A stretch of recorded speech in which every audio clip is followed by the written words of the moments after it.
ಈಗ ನೋಡ್ರಿ, 3 ಕ್ಷೇತ್ರದಲ್ಲಿ ಈಗ ಇವು ಎಲೆಕ್ಷನ್ ಐತಲ್ಲ, ಪಾರ್ಟಿಗಳ ಬೇಸ್ ಮೇಲೆ ಎಲೆಕ್ಷನ್ ಆಗಿದ್ದಿಲ್ಲ ಹೆಚ್ಚು ಕಡಿಮೆ. ಚನ್ನಪಟ್ಟಣದಲ್ಲಿ ಏನಿತ್ತು, ಅದು ಯೋಗೇಶ್ವರ್ ವರ್ಸಸ್ ಕುಮಾರಸ್ವಾಮಿ ಅವರು ಅನ್ನೋ ಟೈಪ್ ಇತ್ತು.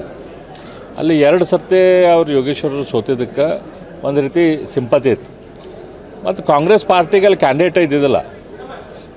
ಅದು ಏನೋ ನಮ್ಮ ಪಾರ್ಟಿಯಿಂದ ಅವ್ರನ್ನ ಯೋಗೇಶ್ವರನ್ನ ಕರ್ಕೊಂಡು ಹೋಗಿ ಅವರು ಗೆಲ್ತಾರೆ. ಹಾಗಾಗಿ ಚನ್ನಪಟ್ಟಣದ ಗೆಲುವು ಕಾಂಗ್ರೆಸ್ಸದ ಗೆಲುವು ಅಲ್ಲ.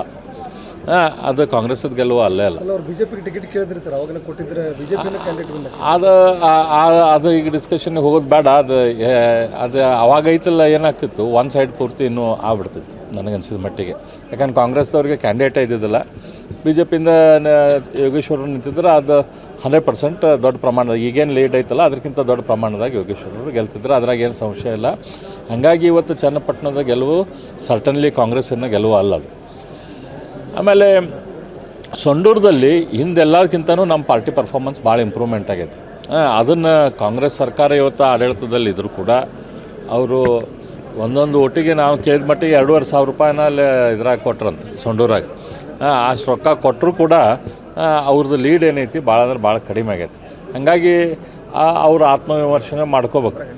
ಏನು ಅವರು ವಾಲ್ಮೀಕಿ ಹಗರಣದಲ್ಲಿ 100% ವಾಲ್ಮೀಕಿ ಸಮಾಜದ ದುಡ್ಡನ್ನು ಹೊಡೆದಿದ್ರು, ಅದು ಅಲ್ಲೇ ರಿಫ್ಲೆಕ್ಟ್ ಆಗೈತೆ. ಶಿಗ್ಗಾಂವ್ದು ಐತಲ್ಲ, ನಮ್ಗೆ ನಮ್ಮ ನಿರೀಕ್ಷೆ ಇತ್ತು ಶಿಗ್ಗಾಂವದಲ್ಲಿ ಭರತ್ ಬೊಮ್ಮಾಯಿ ಅವರು ಗೆಲ್ತಾರಂಥೇಳಿ. ಆದರೆ ನನಗನ್ಸಿದ ಮಟ್ಟಿಗೆ ಅದೇನು ಡಿಸಿಷನ್ ತೆಗೆದುಕೊಳ್ಳೋದ್ರಲ್ಲಿ ನಮ್ಮ ಪಕ್ಷ ಏನು ಮೊದಲೈತಲ್ಲ ಬೊಮ್ಮಾಯಿ ಅವ್ರಿಗೆ ಇಂಟ್ರೆಸ್ಟ್ ಇದ್ದಿದ್ದಿಲ್ಲ. ಅದಾದಮೇಲೆ ಪಕ್ಷ ಹೇಳ್ತು ಅನ್ನೋದಕ್ಕೆ ಭರತ್ ಬೊಮ್ಮಾಯಿ ಅವ್ರು ನಿಂತರು. ಹಾಗಾಗಿ ಸುಮಾರು 60 ಜನ ಬೇರೆ ಬೇರೆ ಕ್ಯಾಂಡಿಡೇಟ್ಗಳು ತಯಾರಾಗಿದ್ದರು ತಾವು ನಿಂತ್ಕೋಬೇಕಂತೇಳಿ. ನನಗನ್ಸ್ಮಟ್ಟಿಗೆ ಆ 60 ಜನ ಲೀಡರ್ಸ್ದಲ್ಲಿ ಅಸಮಾಧಾನ ಒಂದು ರೀತಿ ಆಗಿರ್ಬೋದು ಅಂತ ನಾನು ಅಂದ್ಕೊಂಡಿದ್ದೇನೆ. ಅದು ನಮ್ಗೆ ಎಫೆಕ್ಟ್ ಆಗಿರ್ಬೋದು. ಅದಾದಮೇಲೆ ಎಲ್ಲ ಅವರು ದೊಡ್ಡ ಪ್ರಮಾಣದ ದುಡ್ಡಿನ ಹಾವಳಿ ಅಲ್ಲಿಯೂ ಕೂಡ ಶಿಗ್ಗಾಂವದಲ್ಲಿ ಕೂಡ ನಡೆಸಿದ್ದಾರೆ.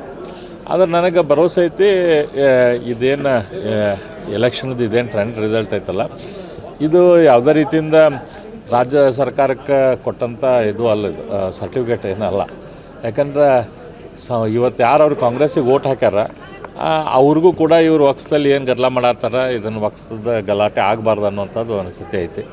ಮುಂದಿನ ಈಗೇನು ಅವ್ರು ತಪ್ಪುಗಳು ಮಾಡಿದಾರಲ್ಲ, ಅದನ್ನು ನಾವು ನಮ್ಮ ಬರುವಂಥ ಅಧಿವೇಶನದಲ್ಲಿ ದೊಡ್ಡ ಪ್ರಮಾಣದಲ್ಲಿ ಅದನ್ನು ನಾವು ಹೋರಾಟ ಮಾಡ್ತೀವಿ. ಇದು ಬೈ ಎಲೆಕ್ಷನ್ದಾಗ ಯೂಶ್ವಲಿ ರೂಲಿಂಗ್ ಪಾರ್ಟಿ ಗೆಲ್ಲುವಂಥದ್ದು ಸಹಜ. ಇದನ್ನು ನಾವು ಎಲ್ಲರೂ ಕೂಡಿ ವಿಮರ್ಶೆ ಮಾಡ್ಕೊಳ್ಳೋಂಥ ಟೈಮ್ ಐತಿ. ಬೇರೆ ಬೇರೆ ಕಾರಣಕ್ಕಾಗಿ ನಾವು ಇವತ್ತೇನು ಸೋತೇವೆ, ಎಲ್ಲರೂ ಕುತ್ಕೊಂಡು ವಿಚಾರ ಮಾಡುವಂಥದ್ದು. ಈಗ ಇದನ್ನು ನಾವು ಐತಲ್ಲಿ ಒಳಗೆ ಕುತ್ಕೊಂಡು ಚರ್ಚೆ ಮಾಡ್ತೀವಿ. ಇಲ್ಲಿ TV ಮುಂದೆ ಚರ್ಚೆ ಮಾಡುವಂಥದ್ದು ಅವಶ್ಯಕತೆ ಇಲ್ಲ. ಇದ್ರ ಬಗ್ಗೆ ಏನಿದ್ದು ನಾವು ಒಳಗೆ ಕುತ್ಕೊಂಡು ಚರ್ಚೆ ಮಾಡ್ತೀವಿ. ಅಲ್ಲ, ಅದನ್ನು ನಾವು ಕುತ್ಕೊಂಡು ವಿಚಾರ ಮಾಡ್ಬೇಕು. ಈಗ ಏನು ಆ್ಯಕ್ಚುಲಿ ಏನು ನಮ್ಮದು ಸ್ಟ್ರಾಟಜಿಯಲ್ಲಿ ಏನು ತಪ್ಪಾಯಿತು ಅಥವಾ ನಮ್ಮದೇನು ವರ್ಕಿಂಗ್ದಲ್ಲಿ ಏನು ತಪ್ಪಾಯ್ತು, ಇದ್ರ ಬಗ್ಗೆ ಕುತ್ಕೊಂಡು ವಿಚಾರ ಮಾಡುವಂಥದ್ದಾಯಿತು. ಒಂದು ಕಡೆ ಈಗ ರಾಜ್ಯ ಸರ್ಕಾರಕ್ಕೆ ಫೇವರೇಬಲ್ ಇರ್ತಾವೆಲ್ಲ ಬೈ ಎಲೆಕ್ಷನ್, ಯಾರು ರೂಲಿಂಗ್ ಇರ್ತಾರೆ ಅದು ಸರಿ. ಇನ್ನೊಂದು ಕಡೆ ನಾವು ಕೂಡ ಹಂಗಂತೇಳಿ ನಾವು ರಿಲ್ಯಾಕ್ಸ್ ಮಾಡೋಕ್ಕಾಗೋಲ್ಲ, ನಮ್ಮಷ್ಟಕ್ಕೆ ನಾವು ವಿಚಾರ ಮಾಡ್ಬೇಕು.